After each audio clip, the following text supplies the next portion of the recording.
Start in quadruped with your knees underneath your hips and the crease of your wrists directly under your shoulders. Your fingers should be pointing forward.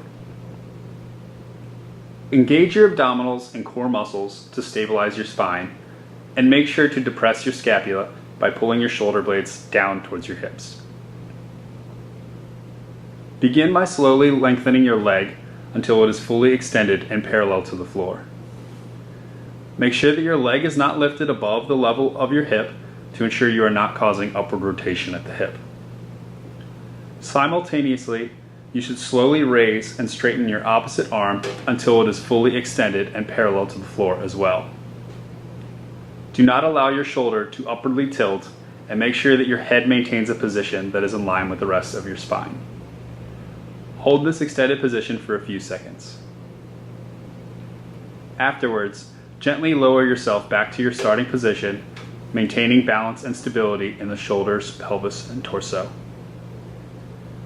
Repeat with the opposite side.